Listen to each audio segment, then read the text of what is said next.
আসসালামু আলাইকুম প্রিয় ছাত্রছাত্রী ও অভিভাবকবৃন্দ ও শ্রদ্ধেয় গুরুজন, সকলকে জানাই আজকের শুভেচ্ছা। আজ 14 এপ্রিল আমরা শ্রদ্ধার সাথে স্মরণ করছি ভারত রত্ন ডক্টর ভীমরাও আম্বেদকরকে। তেনার জন্ম 14 এপ্রিল 1891 সালে আমাদের দেশের মধ্যপ্রদেশ রাজ্যের মহু গ্রামে।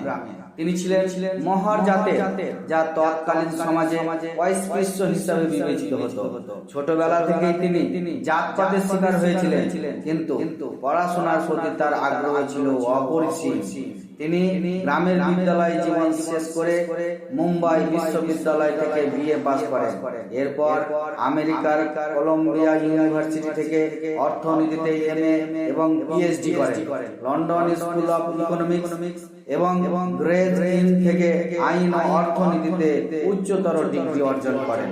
তিনি ছিলেন একমাত্র দলিত ব্যক্তি যিনি বিদেশ থেকে উচ্চ শিক্ষা অর্জন করেন। ভারতে আসার পর তিনি সংবিধান প্রণয়ন করেন। সংবিধান প্রণয়ন কমিটির চেয়ারম্যান হিসাবে নিযুক্ত হন। তিনি আমাদের সংবিধান রচয়িতা, এক মহান সমাজ সংস্কারক এবং প্রকৃত যোদ্ধা।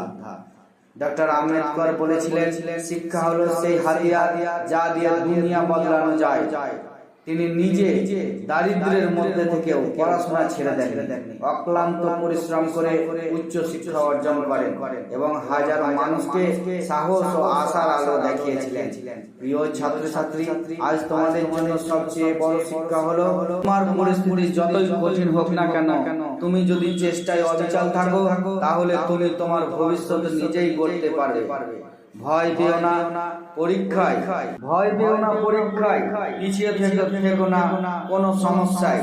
বাবা আম্বেদকরের মতো সাহস রাখো, অধ্যাবসায় রাখো এবং প্রতিজ্ঞা করো, আমি পড়ব, আমি বড় হব, আমি সমাজকে কিছু দেব।